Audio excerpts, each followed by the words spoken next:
আসসালামু আলাইকুম। আমার নাম মোহাম্মদ লিখন। পেশাগত জীবনে আমি স্ট্রাকচারাল ডিজাইন ইঞ্জিনিয়ার। সিরাজগঞ্জের একটি কনসাল্টিং ফার্মে আমি চাকরি করি। এটার নাম বিসমিল্লাহ ইঞ্জিনিয়ারিং অ্যান্ড কনসালটেন্সি। আজকে আমাদের অটোক্যাড অনলাইন ট্রেনিং শুরু হচ্ছে। এই ট্রেনিংগুলো আমরা করব সিভিল একাডেমি নামে একটি ট্রেনিং সেন্টারের পক্ষ থেকে। এই ট্রেনিং সেন্টারে মূলত সিভিল ইঞ্জিনিয়ার এবং আর্কিটেক্টদের জন্য যেসব প্রয়োজনীয় সফটওয়্যার থাকে, যেমন AutoCAD, 3D max, ইট্যাপস, stat pro, save, এই সফটওয়্যারগুলোর ট্রেনিং করানো হয়। এর সাথে ইন্ডাস্ট্রিয়াল অ্যাটাচমেন্ট করা হয় ডিপ্লোমা ইঞ্জিনিয়ার যারা আছে তাদেরকে। তো কথা না বাড়িয়ে আমি কোর্সে চলে যাই। অটোক্যাড ইনস্টল করার পরে আমরা যখন এটাকে ফার্স্ট রান করাবো, তখন এরকম একটা ইন্টারফেস দেখতে পাবো। রান করানো বলতে আমি বোঝাচ্ছি যখন সফটওয়্যারটা আমরা ওপেন করব ইনস্টল করার পরে এরকম একটা ইন্টারফেস দেখতে পাবো। তো আমরা শুরুতে একটা নতুন ফাইল নিয়ে কাজ করা শুরু করব। সেই নতুন ফাইলটা নেওয়ার জন্য আমি একদম বাম দিকে উপরের দিকে যে কর্নারটা আছে এই কর্নারটা এখানে ক্লিক করলাম। এই অটোক্যাডের যে আইকনটা আছে এই আইকনের উপরে ক্লিক করার পরে আমি নিউ এ যাব। নিউ থেকে এখানে দেখবেন যে ওপেন নামে একটা অপশন আছে। ওপেনের ঠিক ডান পাশে একটা ড্রপ ডাউন মেনু আছে বা একটা লিস্ট আছে। এই ড্রপ ডাউনে ক্লিক করলাম। ক্লিক করার পরে open with no template imperial এই অপশনটা আপাতত চুজ করতেছি। এখন ইম্পেরিয়াল আর মেট্রিক এই দুটো অপশন আছে এখানে। ইম্পেরিয়ালটা মূলত আমাদের এপিএস ইউনিটে, অর্থাৎ এখানে লেন্থ মেজারমেন্ট করা হবে ফিট, ইঞ্চি এভাবে। আর মেট্রিকটা হলো আমাদের মূলত এসআই ইউনিট যেটা আছে, যেমন এখানে লেন্থ বা দৈর্ঘ্যগুলো পরিমাপ করা হবে মিটার, মিলিমিটার, সেন্টিমিটার এভাবে। তো আমরা আপাতত ইম্পেরিয়াল নিয়ে কাজ শুরু করব। ইচ্ছা করলে মেট্রিক নিয়েও কাজ শুরু করতে পারেন, এটা তেমন কোনো ইস্যু না। কারণটা হলো যে আমরা ইম্পেরিয়াল নিয়ে সেটাকে মেট্রিকে কনভার্ট করতে পারবো এই ফাইলে, আবার মেট্রিক থেকে ইম্পেরিয়ালও একই ফাইলের মধ্যে কনভার্ট করতে পারবো। এটা নট এ বিগ ইস্যু। আমরা open with no template imperial click করলাম। ক্লিক করার পরে নতুন একটা ফাইল ওপেন হবে। এখন অটোক্যাড ইনস্টল করার পরে এটা তো ডিফল্ট হিসেবে আছে, আমাদের স্ক্রিনটা বা ডিসপ্লেটা কিন্তু ব্ল্যাক, ইন্টারফেসটা ব্ল্যাক কালার আছে। এখন ব্ল্যাক কালার থাকলে যেটা সমস্যা সেটা হলো আমরা যেসব পেপারে প্রিন্ট করি সেই পেপারগুলো কিন্তু হোয়াইট কালার। দেখা যায় যে একটা কালার ব্ল্যাক পেজে যেরকম ব্রাইট দেখায় বা চোখে স্পষ্ট বোঝা যায়, হোয়াইট কালারের পেজে সেটা স্পষ্ট বোঝা নাও যেতে পারে আর কি। যেমন ইয়েলো কালারটা ব্ল্যাক কালারের পেজে কিন্তু অনেক ভালো দেখায়, বাট প্রিন্ট করলে সাদা কাগজে কিন্তু আমাদের অত ভালো দেখাবে না। সো আমরা যেহেতু সাদা কালারের পেজে প্রিন্ট করি, আমরা চাচ্ছি যে অটোক্যাডের যে ইন্টারফেসটা এটাকেও আমরা হলো হোয়াইট কালার করে নিব। সে কারণে সেটা করার জন্য আমি মাউসের থেকে রাইট বাটন ক্লিক করব, অথবা কিবোর্ড থেকে ওপি টাইপ করে এন্টার দিব। তাহলে অপশনের উইন্ডোটা ওপেন হবে। ওপি টাইপ করলাম, এন্টার করলাম, করার পর অপশন আসলো। আমরা এখান থেকে ডিসপ্লে যে ট্যাবটা আছে এখানে যাব। এখানে যাওয়ার পরে কালারস এই অপশনটাতে ক্লিক করব। তারপরে এখানে কালার দেওয়া আছে ব্ল্যাক, এটাকে আমরা হোয়াইট করে নিব। হোয়াইট করে নেওয়ার পরে অ্যাপ্লাই এন্ড ক্লোজ। আচ্ছা, এরপরে আপাতত কি চেঞ্জটা হলো সেটা দেখাই। অ্যাপ্লাই, ওকে। এখন আমাদের কিন্তু ইন্টারফেসটা হোয়াইট কালার হয়ে গেছে। আচ্ছা, এবার এই যে প্লাস সাইনটা দেখতে পাচ্ছেন ইন্টারফেসের মধ্যে, আমি এটাকে এখন মুভ করাচ্ছি এরকম। এই প্লাস সাইনটাকে বলা হয় ক্রসহেয়ার। তো এই ক্রসহেয়ারটাকে আমরা একটু বড় করব। বড় করার জন্য আমরা আবার ওপি টাইপ করে এন্টার করব। দেন এই ডিসপ্লে ট্যাব থেকেই এই ক্রসহেয়ার সাইজটা এখানে আপাতত 17 দেওয়া আছে, তো আমরা এখান থেকে এটাকে ড্র্যাগ করে এই দিকে নিয়ে যাব। ফুল করে দিলাম 100। আচ্ছা, তাহলে কি চেঞ্জটা হলো দেখাই। অ্যাপ্লাই, ওকে। আচ্ছা, তাহলে আমাদের ক্রসহেয়ারটা কিন্তু এখন বড় হয়ে গেল। এখন ক্রসহেয়ারের ঠিক মাঝখানে একটা বক্সের মতো দেখা যাচ্ছে, অনেক ছোট। এই ছোট বক্সটাকে বলা হয় পিক বক্স। এই পিক বক্সটা আরেকটু বড় করা দরকার। এটা হলো অবজেক্ট সিলেকশনের জন্য খুবই ইম্পর্টেন্ট আর কি। এটাকে আমরা একটু বড় করব। বড় করার জন্য আবার ঠিক ওপি, এই কাজগুলো একবার ওপি এন্টার দিয়ে অপশন উইন্ডো ওপেন করে কিন্তু করা যায়, বাট আমি এগুলো স্টেপ বাই স্টেপ দেখাচ্ছি যে কোনটা চেঞ্জ করলে আমাদের ডিসপ্লেতে বা ইন্টারফেসে কি কি চেঞ্জ আসতেছে। ওপি এন্টার, দেন আমরা চলে যাব সিলেকশন ট্যাবে। সিলেকশন ট্যাব থেকে পিক বক্স সাইজটা এটাকে ড্র্যাগ করে একটু ডান দিকে নিয়ে যাই। আমার মনে হয় যে এটা পারফেক্ট। দেন আমরা এখান থেকে এটাকে অ্যাপ্লাই করে ওকে দিয়ে বের হয়ে আসলাম। আচ্ছা, এরপরে যে কাজটা করতে হবে সেটা হলো ইউনিট সেটআপ। ইউনিট সেটআপ করার জন্য কিবোর্ড থেকে আমরা টাইপ করব ইউএনআইটিএস। ইউনিট হলো আমরা কোন এককে বা কোন ইউনিটে কাজগুলো করব, ড্রয়িংগুলো করব সেগুলো আর কি। তো ইউনিট সেটআপ করব এন্টার।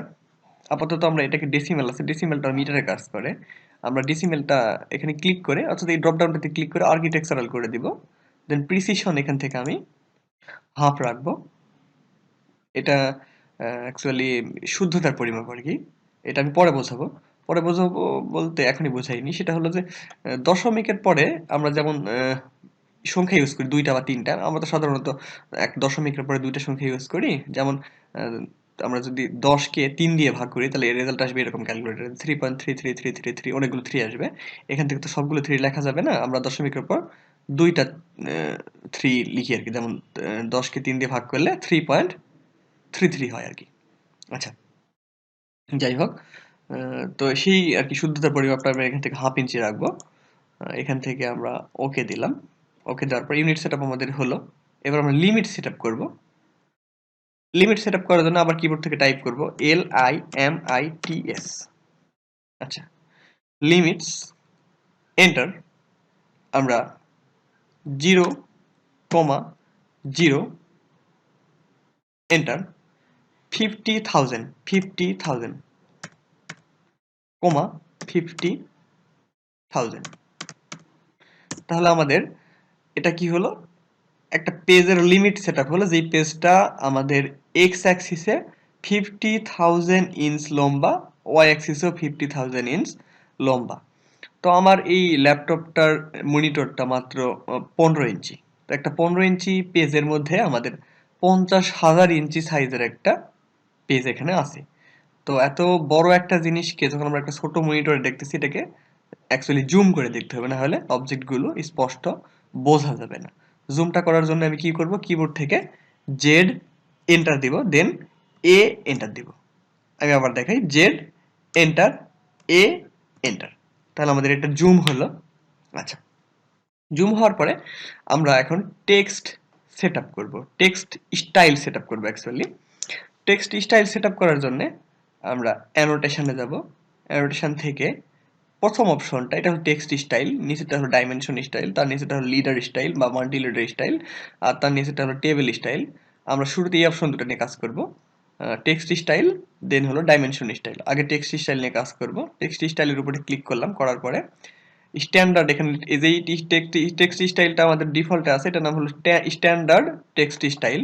তো এখান থেকে আমরা এই যে ফন্ট নেমটা চেঞ্জ করে দিব। ফন্ট আমরা ইউজ করব এখান থেকে, এই ড্রপ ডাউনে ক্লিক করলাম, দেন TI প্রেস করলে দেখবেন যে টাইমস নিউ রোমান এই ফন্টটা চলে আসবে। এই ফন্টে ক্লিক করলাম এবং টেক্সট হাইট শুরুতে আমরা 8 ইঞ্চি রাখবো। 8 টাইপ করে এন্টার দিলেই চলবে। দেন সেট কারেন্টে ক্লিক করে ক্লোজ করে বের হয়ে আসবো। আবার অ্যানোটেশনে যাব, এখান থেকে ডাইমেনশন স্টাইলের উপরে ক্লিক করলাম, করার পরে এটাকে মডিফাই করব। আমরা মডিফাই গিয়ে আমরা শুরুতে চলে যাব প্রাইমারি ইউনিটস এই ট্যাবে।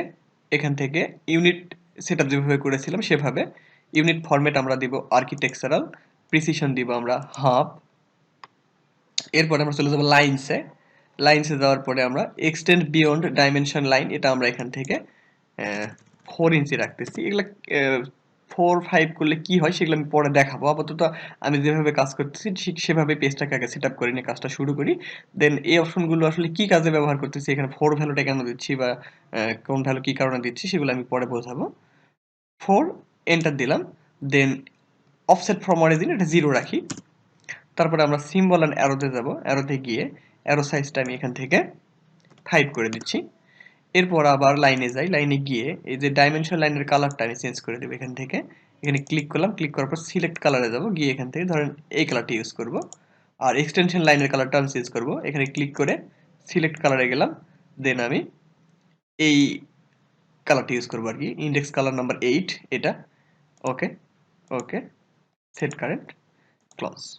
আচ্ছা, এবার আমরা একটা 50 ফিটের লাইন ড্র করব। 50 ফিট লেন্থ বিশিষ্ট একটা লাইন আর কি। লাইন ড্র করার জন্য কিবোর্ড থেকে এল টাইপ করে এন্টার দিলাম, স্পেসিফাই ফার্স্ট পয়েন্ট, যে কোনো একটা জায়গাতে ক্লিক করে ডান দিকে যাব। এখন লাইনটা বাঁকা হচ্ছে, কিবোর্ড থেকে F8 প্রেস করে দিই, অথবা এখানে যে অর্থ মোডটা আছে এখানে একটা ক্লিক দিলেই হবে আর কি। আমি কিবোর্ড থেকে F8 প্রেস করলাম। যাদের এই F8 কাজ করবে না, যেমন লেনোভো ল্যাপটপে, কিন্তু F8 এর যে ফাংশনটা অর্থাৎ F8 যে কিটা আছে কিবোর্ডে আমাদের, ওই ফাংশনটা কিন্তু আলাদা। তো কিবোর্ডের ফাংশন আলাদা হওয়ার কারণে কিন্তু অনেক সময় F8 কাজ নাও করতে পারে। যদি F8 দিয়ে কাজ না হয় তাহলে আপনি এই অর্থ মোডের এখানে ক্লিক করে এটাকে অন করে নেবেন। 50 ফিট 50 ফিট এন্টার দিব একটা, তারপরে এসকেপ বাটনে ক্লিক করব, প্রেস করব। তারপরে একটা 50 ফিট লাইন আমাদের ড্র হয়ে গেল। এটাকে আমরা মাউসের হুইলটা উপরের দিকে ঘুরাইলে জুম হবে, জুম হলো। আর মাউসের হুইলটাকে চাপ দিয়ে ধরলে একটা হাতের মতো সিম্বল চলে আসতেছে। এটাকে আমরা হলো তখন এটাকে প্যান করাতে পারবো, অর্থাৎ মুভ করাতে পারবো আর কি যখন দিকে। যেমন আমি যদি মাউসের হুইলটাকে চাপ দিয়ে ধরি, তারপরে একটা ডান দিকে বাম দিকে কিন্তু এরকম আমরা করতে পারবো আর কি। এরপর আমরা লিনিয়ার দিয়ে লিনিয়ারে ক্লিক করলাম, করে এই পাশে একটা ক্লিক, এই পাশে একটা ক্লিক দিয়ে উপরে একটু গিয়ে এটাকে রেখে দিলাম।